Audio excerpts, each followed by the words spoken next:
So you know how we've been discussing the adultification of black girls, right? Right?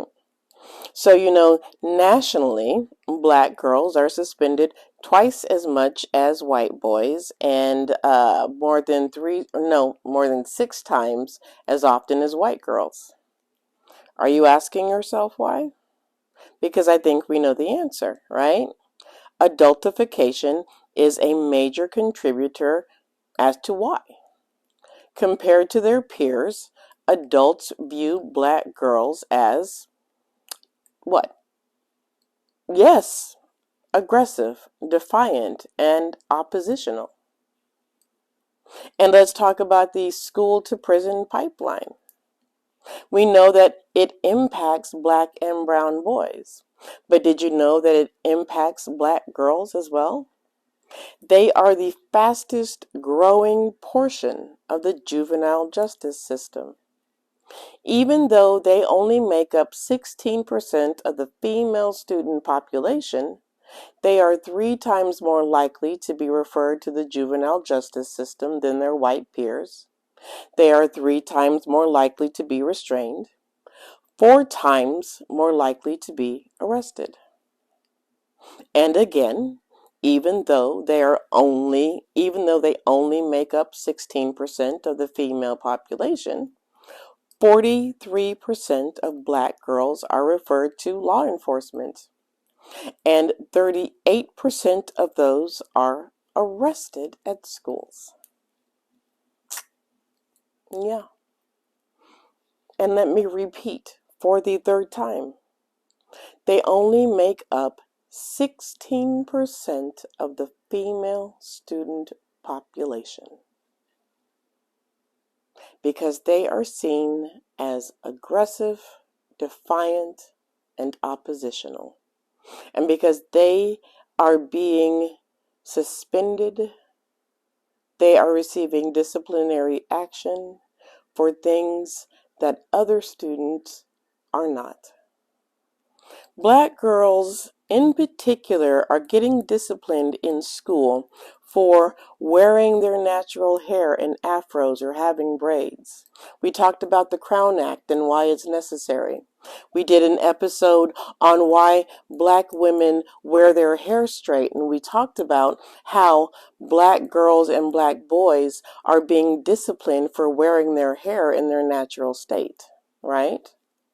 Black girls are more likely to receive school discipline outcomes because of subjective infractions such as the tone of their voice, their clothing, or perceived disrespect compared to other girls.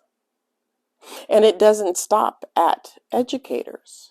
No, no. When it comes to judges, prosecutors, probation officers, anybody with discretion, black girls were treated more harshly than others, even for minor offenses. Here are some examples. Prosecutors used their discretion to dismiss about 3 out of every 10 cases for black girls. However, they dismissed 7 out of every 10 cases for white girls. Black girls do not receive equal opportunities for diversion compared to their white peers.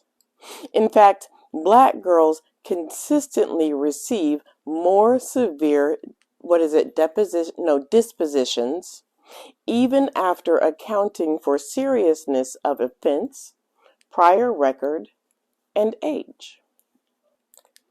So, I read the conclusion of the Georgetown study that said that black girls were seen as more adult than their white peers and that may be more likely to be disciplined for their actions, and yet they are more vulnerable to the discretionary authority of teachers and law enforcement than their adult counterparts, that they are directed into rather than out of the juvenile justice system. I read that and I said to myself, is that it? Is that it? Tell me something I don't know. Tell me something new, something enlightening, something astounding, something earth-shattering. And then I had to remind myself that they're probably not black women. It's probably a team that is not led by a black woman. It's probably not somebody who's had to live at the intersection of racism and sexism. It's probably not somebody who's had to live under the weight, the oppressive weight of stereotypes. Probably somebody who's not had to watch their tone all of their life so that they didn't come off as too assertive or too aggressive.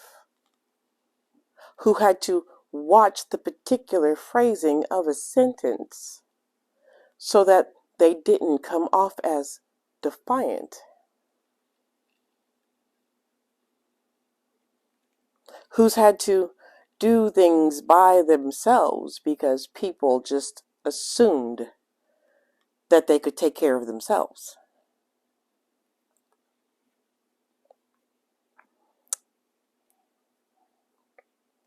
I assumed that that's who led this study. Because I knew what this study was saying. I knew the why. I knew the results. There are black women who already knew the results. There are black girls who could have told you the results. We know the why. We know that teachers are overlooking black girls' needs. We know that they are punishing the trauma instead of addressing the needs.